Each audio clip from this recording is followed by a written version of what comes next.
president is going to speak shortly, so in roundabout terms, is going to speak shortly discussing, of course, the situation going on with American strikes on Iran. And when he does, we're going to switch over to the president so that you can hear what he has to say.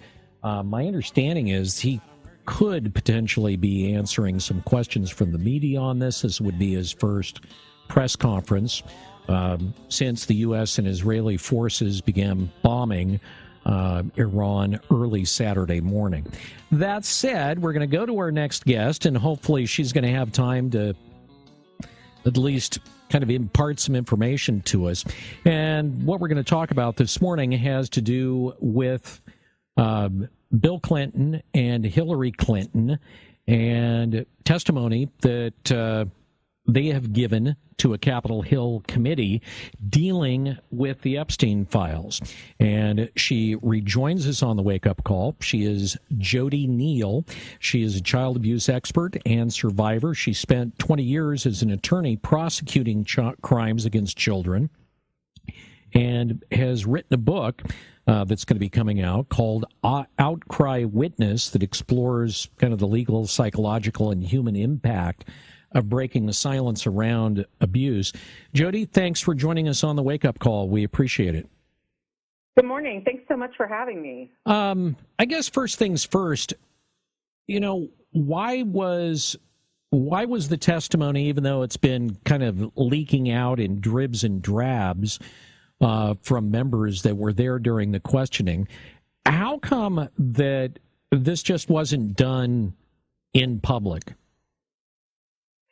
I think they tended to follow the usual rules for House Oversight Committee testimony. The Clintons were asking for it to be public, and frankly, I don't think anyone was too interested in accommodating them no matter what. But, I think they just followed the standing operating procedures. When you say that nobody wanted to accommodate them, why? The Clintons are the Clintons. They're not the most favored people in Washington right now. And I think that probably when they made the request to do it publicly, that was met with a lot of suspicion, and it would have taken, I think, a lot of accommodation to make that happen. And so they just figured, the people in charge figured, no, we're not going to bend the rules for the Clintons. Okay. Makes sense. Some of the things that have come out, well, first off, before we go to that, how much do you trust any of this information that has come out from members of that particular committee, seeing as how you've got Democrats on one side, you have Republicans on the other? How much credence do you really give what they're saying to the media?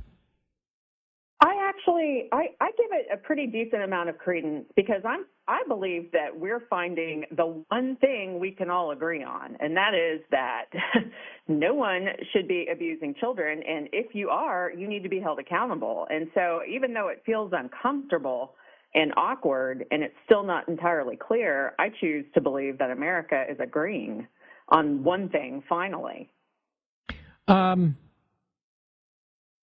One of the things that Clinton supposedly said, because he was asked about that photo of him in a jacuzzi with a young woman, he said, "Yeah, I didn't know her." If you're going to get in a hot tub with somebody, it seems like you would at least know them a little bit. Especially if you're the president. Yeah, that rang very familiar from, I did not have sexual relations with that woman. I had a haunting back to the good old days. What about Hillary can say, I didn't know him. I didn't know anything about him. I really didn't know Epstein.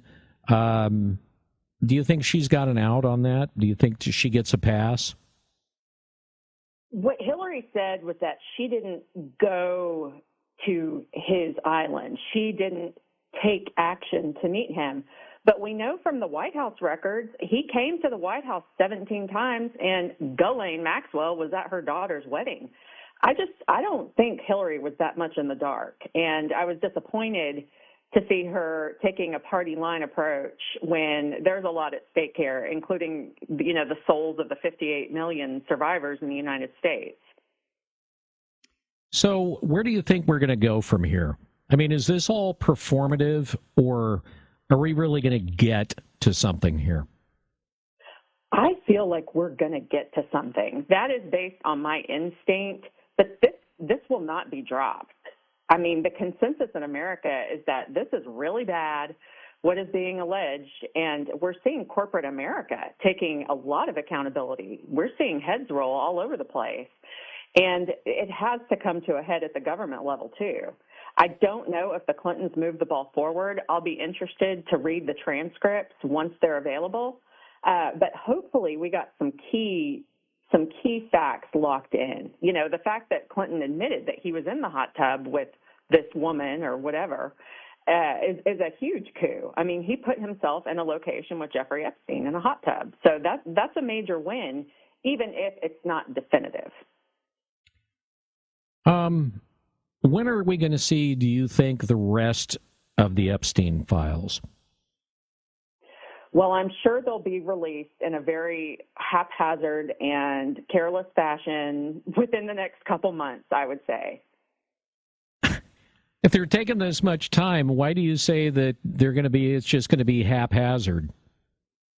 Well, the first release they did Adobe, the free version of Adobe, and the redactions were basically transparent. I think they got that fixed the second time around, but they still released nude images of victims, which is not funny at all. So maybe they'll have a few of the kinks worked out before this next release, but I really don't understand what type of technology-assisted review they're doing, or any at all, or if they've just got some people sitting in a basement clicking on each file. It's really not clear what methodology they're using, but it doesn't seem to be working very well.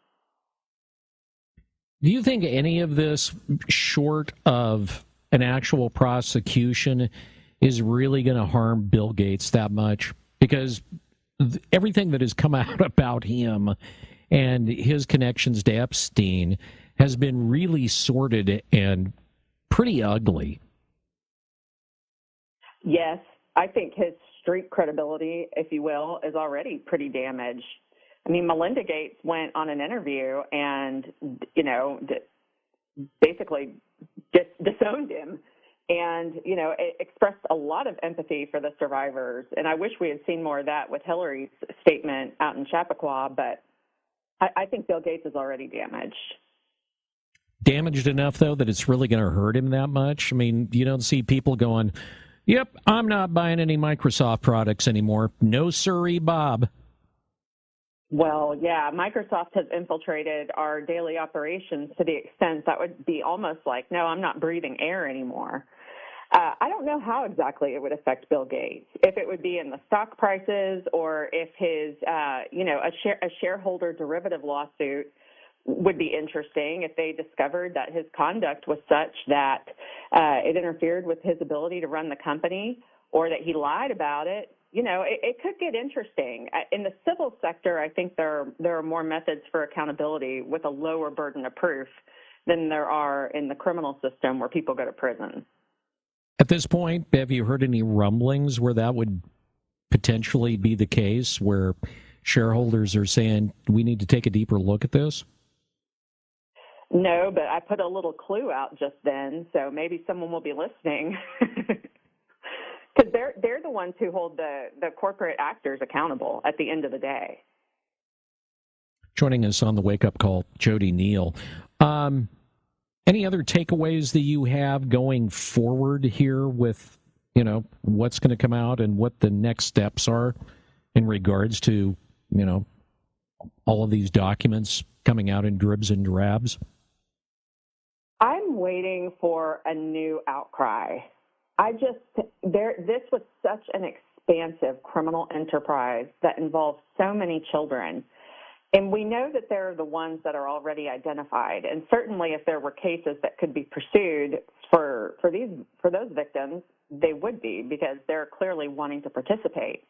But I know that there are more that are living in silence, in the shadows, and I can't help but wonder if a document's going to be released that's going to prompt the survivor to say, that was me. And that's the day I'm waiting for, because there's nothing to stop it. It's really, the survivors are the eyewitnesses to the crimes, and a survivor can make a report at any time.